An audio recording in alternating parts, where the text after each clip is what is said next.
नमस्कार, Saroj cooking world मराठीमध्ये आपलं स्वागत आहे। आता अक्षय तृतीया लवकरच येत आहे, पण आपल्याला सणावारांना श्रीखंड लागतं। त्याच्यासाठी मी आज तुम्हाला आम्रखंड घरच्या दह्यापासून कसं बनवायचं ते दाखवते। तर इथे मी अर्धा किलो जवळजवळ हे घरचं दही आहे ते घेतलेलं आहे। ते आता मी एका मलमलच्या कपड्यात काढणार आहे। तर अशा चाळणीमध्ये हा कपडा ठेवलेला आहे, खाली असा बाउल ठेवलेला आहे। त्याच्यात आपण हे सगळं दही काढून घ्यायचं आहे आणि ते दही आपल्याला बांधून ठेवायचं आहे। तर घरचं दही असल्यामुळे हे जास्त आंबट नाही आहे, तुम्ही विकतचं पण दही घेऊ शकता। तर आम्हाला नेहमी असं दही लावायला लागतं घरात खाण्यासाठी, तर मी हे लावलेलं आहे। याच्या आधी मी माझ्या चॅनलला श्रीखंड दह्यापासून कसं बनवायचं त्याची रेसिपी टाकलेली आहे। जुन्या व्हिडिओमध्ये तुम्हाला मिळून जाईल, तुम्ही चॅनलवर बघू शकता। तर त्याच्यात संपूर्ण रेसिपी दही लावण्यापासून श्रीखंड करण्यापर्यंत तुम्ही बघू शकता। आता आपण सगळं दही असं काढून घेतलेलं आहे आणि ह्या फडक्याला अशी गाठ मारून ते दही आपल्याला बांधून ठेवायचं आहे किंवा चाळणीत असंच ठेवून द्यायचं आहे। जास्त त्याला दाबून वगैरे सगळं पाणी काढायचं नाही। जेवढं नॅचरली त्याच्यातून पाणी निघून जाईल तेवढं आपला चक्का सॉफ्ट होणार आहे। आता एकदम पाणी काढून टाकलं, असं जाड वजन वगैरे ठेवलं तर चक्का एकदम कडक बनतो, मग त्याचं काहीच सॉफ्टनेस त्याच्यात राहत नाही आणि श्रीखंड बरोबर लागत नाही। तर अशा प्रकारे मी हे नितळत ठेवले। तुम्ही रात्रभर ठेवू शकता किंवा रात्रभर असंच फ्रीजमध्ये ठेवू शकता। तर आपण आता हे ठेवलेलं आहे। आता आपण आंब्याचा रस काढून घेणार आहोत। इथे मी 2 हापूसचे आंबे घेतलेले आहेत। आता कसे निघतात ते बघूया, कारण सहजासहजी आपल्याला आंबे हल्ली बाजारात चांगले मिळत नाहीत। तर मी हे आंबे घेतलेले 2 स्वच्छ धुवून घ्यायचे आहेत आणि असे त्याला चोळून घ्यायचे आहेत, मऊ करून घ्यायचे आहेत। आंब्याचा रस काढताना अशा प्रकारे आंब्याचा रस काढायचा। हा पारंपरिक पद्धतीने आम्ही आमरसाला सुद्धा असाच रस काढतो। तर इथे आता मी आंबा हा चांगला असा मऊ करून घेतलेला आहे। आता आपल्याला याचा देठ नंतर काढायचा आहे आणि आता दुसरा आंबा पण आपल्याला अशाच प्रकारे मऊ करून घ्यायचा आहे। तर या प्रकारे तुम्ही आंबे रस काढताना मऊ करून घ्या, आंब्याचा रस चांगला निघतो। तर अशा प्रकारे मी दोन्ही आंबे चांगले हे चोळून घेतलेले आहेत। आता याचा देठ काढून टाकायचा आहे आपल्याला।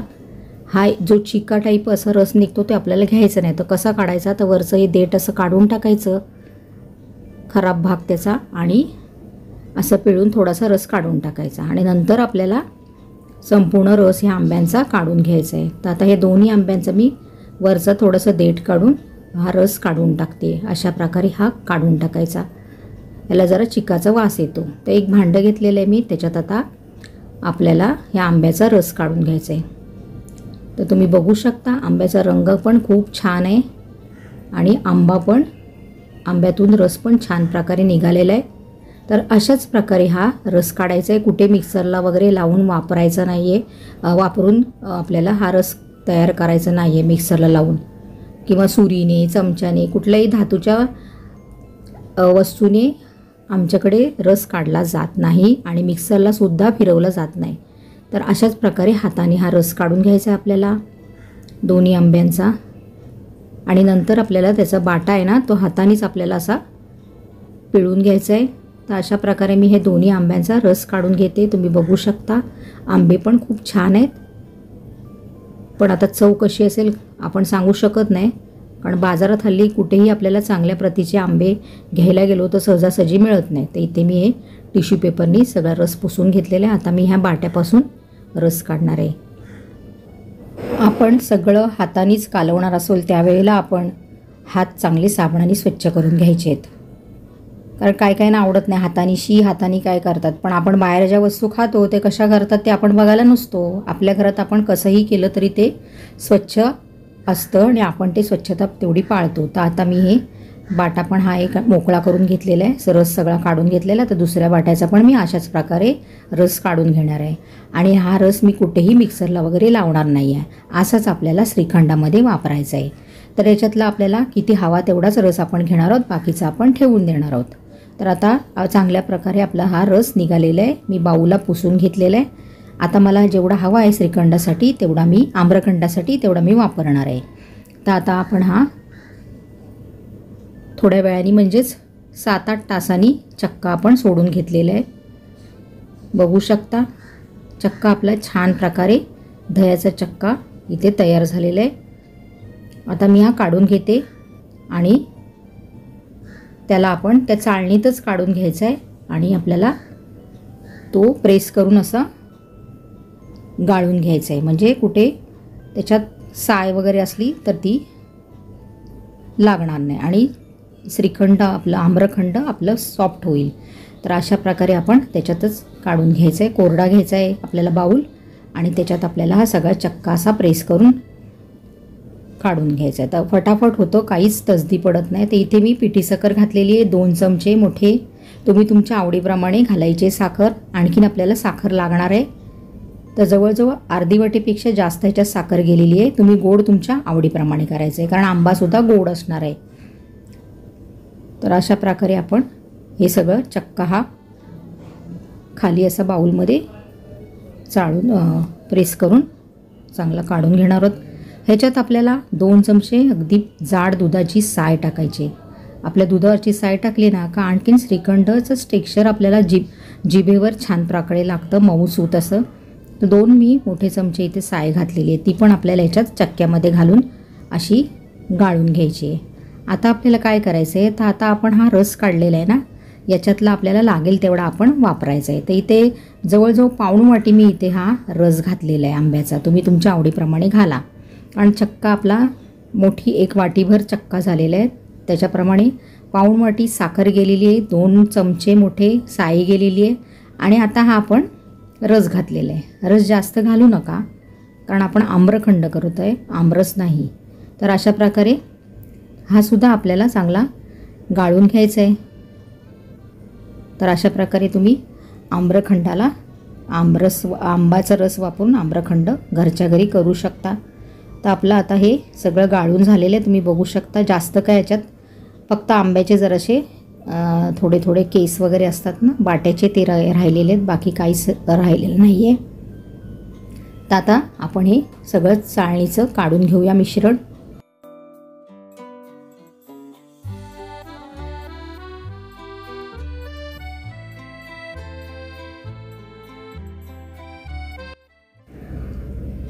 तर आपलं इथे थोडी सेटिंग चुकलेली आहे त्यामुळे बाऊल आत सरकलेला आहे, कॅमेरा बाजूला गेलेला आहे. तर आपला आम्रखंड तयार झालेला आहे. तर आता आपण हे चांगलं अलगदपणे ढवळून घ्यायचं आहे. जास्त जोराजोरात फेटायचं नाही आपल्याला. जोरात फेटलं तर त्याच्यापासून चक्क्याचं असं क्रंबल तयार होतात आणि चरचरीतपणा येतो त्याला. आता आपण इथे पुन्हा थोडी साखर घालणार आहोत, 2 ते 3 चमचे, आणि अलगद असं मिक्स करून घेणार आहोत. तर आता आपण ही साखर चांगली पुन्हा मिक्स करून घेतलेली आहे. आता आपण त्याच्यात काय घालायचं आहे, तर आपल्या आवडीप्रमाणे त्याच्यात ड्रायफ्रूट्स टाकायचे आहेत.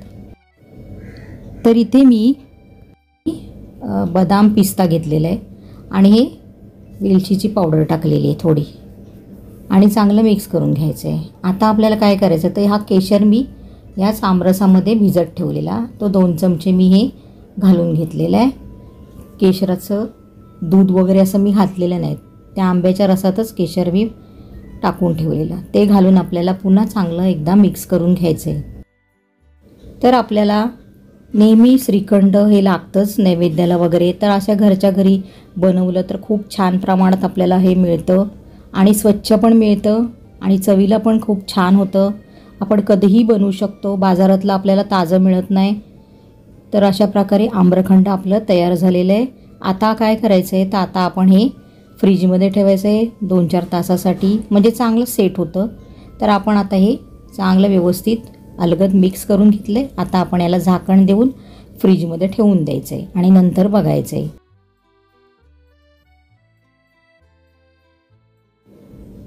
तर आपण 2-3 तासांनी हे काढलेलं आहे. तुम्ही बघू शकता खूप छान प्रकारे सेट झालेलं आहे आपला आम्रखंड.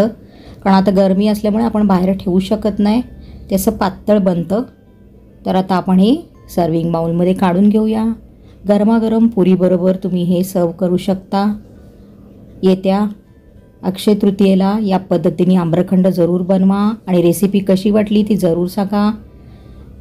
लाईक करा, शेअर करा आणि सबस्क्राईब करा. रेसिपी जास्तीत जास्त शेअर करा. चॅनलला सबस्क्राईब केलं नसेल तर सबस्क्राईब करा आणि सरोज कुकिंग वर्ल्डला पुन्हा भेट द्या. रेसिपी संपूर्ण बघितल्याबद्दल धन्यवाद. Thanks for watching.